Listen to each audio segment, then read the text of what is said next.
Hello everyone, आज हम पढ़ेंगे the making of Germany and Italy. मतलब कि कैसे ये जो दो देश हैं ये स्टेट से नेशन स्टेट बन जाते हैं, मतलब कि कंट्री बन जाते हैं।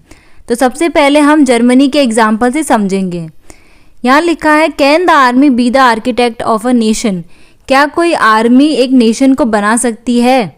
तो अभी तक हमने जितना भी चैप्टर पढ़ा है उसमें हमने ये देखा है कि 1848 से पहले जो नेशनलिज्म था ये पूरे यूरोप में, उसका मेन मकसद ये था कि जो डेमोक्रेसी है वो लाना है, जो राजा महाराजा जो पुरानी चीज़ें हैं उन सबको हटा देना है और रेवोल्यूशन करना है। ठीक है, ये अभी तक हमने देखा था। लेकिन 1848 के बाद से यूरोप में जो नेशनलिज्म था ये मूव्ड अवे, मतलब कि दूर हो जाता है इन दो आइडियाज से, डेमोक्रेसीज और रेवोल्यूशन। यानी कि नेशनलिज्म में ये दोनों चीज़ें ही गायब हो जाती हैं। तो फिर ये जो नेशनलिज्म था, ये जो लोगों की देशभक्ति थी, नेशनल सेंटिमेंट्स था, ये कौन यूज़ करता है? ये यूज़ किया जाता है कंजर्वेटिव्स के द्वारा। मतलब कि राजा मंत्री और जो बड़े बड़े एलिट्स लोग थे वो इनका यूज़ करते हैं। ये जो लोगों की फीलिंग्स होती है इसका यूज़ करते हैं ताकि वो अपनी ही पावर को, अपनी डोमिनेंस को पूरे यूरोप में बढ़ा सकें।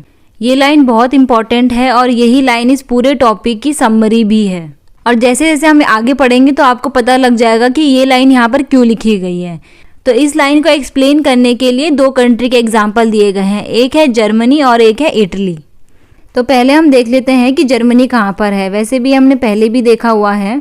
तो ये जो ब्लैक आउटलाइन में है ये है जर्मनी, और ये हमने पहले भी देखा है कि जो जर्मनी था पहले वो एक कंट्री नहीं था, वो अलग अलग किंगडम्स को मिलाकर, अलग अलग स्टेट को मिलाकर एक ग्रुप बनाया गया था जिसमें कि अलग अलग राजा रूल करते थे, और इनमें से सबसे पावरफुल था प्रशिया। तो ये जो मिडिल क्लास एजुकेटेड जर्मन लोग थे इनके अंदर नेशनलिज्म बहुत ज़्यादा था। इनके बस एक यही कोशिश थी कि जो जर्मन कॉन्फेडरेशन है, जो जर्मन ग्रुप्स बनाए गए हैं, जो जिसमें अलग अलग रीजन आते हैं, अलग अलग राजा रूल करते हैं, इसको एक नेशन स्टेट बना दिया जाए। जिसके लिए 1848 में एक ग्रुप बनाते हैं, जो कि हमने इससे पहले वाले पार्ट में देखा था। उसमें ये लोग असेंबली बनाते हैं और पार्लियामेंट बनाते हैं। लेकिन जो मोनार्की, मिलिट्री और ये बड़े बड़े ज़मींदार होते थे जिनको जंकर्स कहा जाता था, वो इस असेंबली को सप्रेस कर देते हैं और इसको हटा देते हैं। तो इसके बाद प्रशिया बीच में आता है और बोलता है कि अब जर्मन कॉन्फेडरेशन को नेशन स्टेट बनाने का जिम्मा मेरा है। तो अब यहाँ पर ये सोचो कि अगर प्रशिया का राजा ही जिम्मा ले रहा है कि मैं एक कंट्री बनाऊंगा, तो उसका मकसद क्या होगा? क्या वो ये चाहेगा कि लोगों के हाथ पे डेमोक्रेसी दे दी जाए, मेरी पावर कम हो जाए? बिल्कुल नहीं। यहाँ पर उसका ये मकसद था कि अगर पूरा जर्मन कॉन्फेडरेशन एक हो जाए तो वो पूरी जर्मनी पर राज कर सकता है, वो जो राजा है वो पूरी जर्मनी का होगा। तो अब इस लाइन पर दोबारा चलो। यहाँ पर जो प्रशिया के राजा है उसका मेन मकसद ये है कि अपनी पावर को बढ़ाना लोगों के नेशनलिज्म का यूज़ करके, क्योंकि लोगों के अंदर तो नेशनलिज्म अभी भी है। वो यही चाहते हैं कि हमारा जो जर्मनी है वो एक कंट्री बन जाए। तो इस तरीके से प्रशिया ने अपनी पावर को, अपनी डोमिनेंस को और बढ़ाने के लिए नेशनलिज्म का यूज़ किया। तो आई होप आपको यहाँ पर ये लाइन क्लियर हो चुकी होगी। तो ये थे ऑटो वन बिस्मार्क, जो कि प्रशिया के चीफ मिनिस्टर थे। तो auto von Bismarck Prussian army और ब्यूरोक्रेसी मिलकर नेशन स्टेट बनाते हैं। तो यहाँ पर प्रशियन आर्मी भी इंक्लूडेड थी, इसलिए यहाँ पर ये पूछा गया है कि can the army be the architect of a nation. तो इसका आंसर होगा यस। 7 साल में 3 वॉर होती है ऑस्ट्रिया, डेनमार्क और फ्रांस से, जिसमें कि प्रशिया की जीत होती है और प्रशिया एक नेशन स्टेट बन जाता है।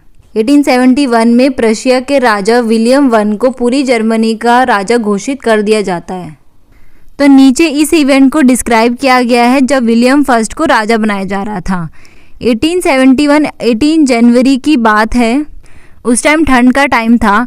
तो एक असेंबली बुलाई जाती है जिसमें कि सारे जर्मन स्टेट्स के राजा होते हैं, आर्मी को रिप्रेजेंट करने वाले होते हैं और सारे प्रशियन मिनिस्टर्स भी वहाँ पर होते हैं, इंक्लूडेड ऑटो वन बिस्मार्क।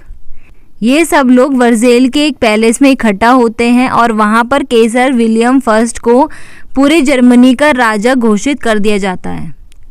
तो ये जो पूरा प्रोसेस था जिसमें जर्मनी को नेशन स्टेट बनाया गया, इसमें प्रशिया का डोमिनेंस साफ तरीके से देखा जा सकता है। मतलब कि प्रशिया कितना पावरफुल था और पूरे इस प्रशिया ने पूरे जर्मन स्टेट पर अपना दबदबा बना लिया।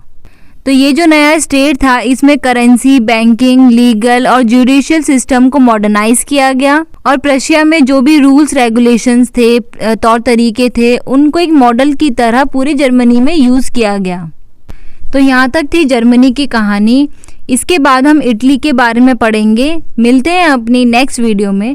Till then take care and subscribe to my channel. Thank you.